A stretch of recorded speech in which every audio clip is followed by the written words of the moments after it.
Kay Kristo, ang tawag sa iyo ng Diyos, anak niya.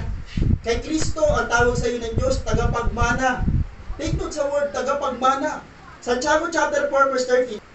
Makinig kayo sa akin, kayong nagsasabi ngayon o bukas ay pupunta kami sa ganito at ganung bayan, at 1 taon kami mananatili roon. Ito ho, sa harapan ng Diyos, kayabangan daw pala yun. Yung, sorry ha, kung may mga tao nandito, dami mong plano sa buhay. Walang problema sa plano. Kasi normal sa tao magplano. Pero sana, wag mo kakalimutan na yung plano mo, ipasa mo sa Diyos at sabihin mo, Lord, your will be done. Dahil pag sinabi mo lang yung plano mo sa'yo lang, it means para mo sinasabing hawak mo ang buhay mo, hawak mo ang iyong panahon, mali ka. Kasi sabi ng Bible, kayabangan sa harapan ni Lord yun. Yung napakaraming plano na para bang alam niya at hawak niya ang kanyang buhay. Mananatili kami roon, mangangalakal kami at kikita ng malaki. Grabe yung pananaw, ang ganda.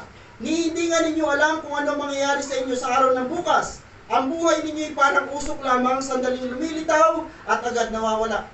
Sa halip ay sabihin ninyo kung luluobin ng Panginoon na mabubuhay pa kami at gagawin namin ito, yun.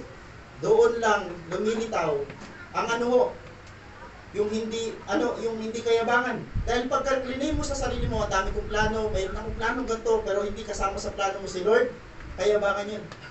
Isipin mo magplano ka, hindi mo kasama yung may author ng buhay, may author ng lakas, hindi mo sinama. So lagi mo magbibigay, magsusupply sa'yo. Kung maganda ang plano mo, marami kang plano, isama mo yung mas the best. Yung nagsusupply ng lahat. Ito, pinakita dito ng Panginoon sa mga tao na hindi ho nananawag tumulong sa mga tao na may bukas ang palad, may pusong tumulong sa iba, may good news na mangyayari sa iyo. Ang sabi ng Panginoon, halika sa aking kaharian na matagal ko nang i-prepare para sa mga taong kagaya mo. Tandaan, ang hindi natin pagtulong sa mga taong nangangailangan ng tulong ay pagkakait na rin natin ito ng tulong sa Panginoon. Grabe. Ang Panginoon na hindi naman nangangailangan ng tulong, bigla hong parang dito sa binabasa natin, may ginawa pala tayong tulong sa Panginoon. Sa Bible, may mababasa kayo sa Bible, ang pagpapahiram sa mahirap o ang pagtulong sa mahirap ay parang pagpapautang kay Yahweh. Sa paanong paraan, may tinulungan kang isang tao o isang kapatiran na talagang wala siyang kakayanang magbalik sa iyo. Sabi ng Panginoon, ako bahala magbalik sa iyo. Diyos ang nagsabi nun. Ang lahat ng tulong na ginagawa natin sa iba ay parang tulong na ginagawa na rin natin sa ating Panginoon. Vice versa. Kaya ho, ang mensaheng ito ay mauuwi ho sa katagang, huwag tayong manawang tumulong. Huwag na huwag. Paalala, hindi porke wala tayong ginagawa ay hindi na tayo nagkakasala, dahil marami ngayong Kristiyano ang nagkakasala dahil wala silang ginagawa. Ulitin ko, hindi porke wala tayong ginagawa ay wala na talaga tayong kasalanan na ginagawa. Dahil maraming Kristiyano sa panahon na ito ang nagkakasala dahil wala silang ginagawa. Mga Kristiyan, the moment na may narinig tayo kung negative sa ating pananampalataya, the moment na may narinig tayo kung against sa Diyos natin, pwede tayo sa maliit na bagay, pwede tayo mag-react. Hindi violent reaction, kundi mag-react tayo, simbolo ito na may pakialam tayo. Ayaw naman natin magkasala tayo dahil alam natin yung tama, pero hindi natin sinasabi. Sabi dito, it is sinful to avoid doing good. Isang kasalanan ang pag-iwas sa paggawa ng kabutihan. Katumbas daw ito, just as it is sinful to pursue what is evil. Katumbas lang ito ng paggawa ng kasamaan. Isipin mo, alam mo yung mabuting bagay, pero iniiwas kang gawin yung mabuting bagay, katumbas lang yun ng kasalanan sa paggawa ng kasamaan. Number 1 na hamon. Unang hamon, huwag tayong mapagod gumawa ng mabuti. Sa totoo lang, nakakapagod gumawa ng mabuti. Personal, mararanasan niyo yan. Lalo't yung ginagawa mo ng kabutihan, walang pag-appreciate.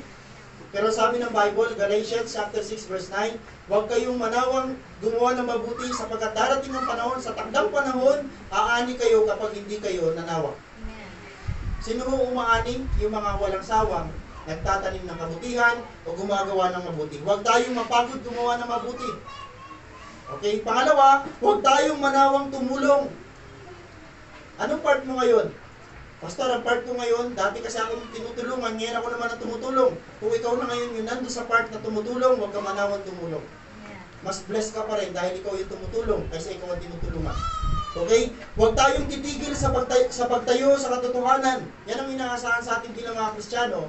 Huwag mong hayaan, huwag kang titigil sa pagtayo sa katotohanan. Amen. Huwag na huwag. Ang Diyos ay makapangyarihan.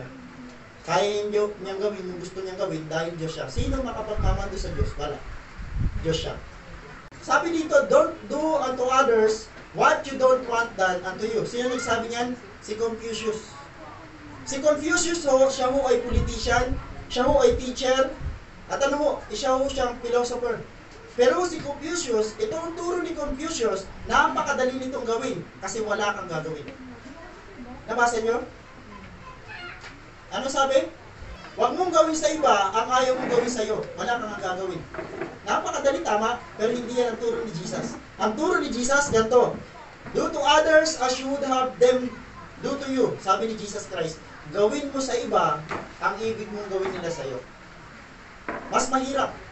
Yung sabi ni Confucius, huwag mong gawin sa iba, yung ayaw mong gawin nila sa iyo. Mas madaling gawin yun. Okay? Ayaw kong pakialaman mo ako, hindi kita papakialaman.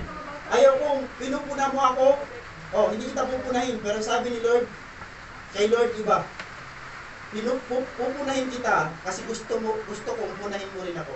Inaayos kita, pinapayuhan kita dahil gusto kong payuhan mo rin ako. Ganun kay Jesus Christ. Amen, no? Gawin natin sa iba ang gusto mong gawin nila sa iyo.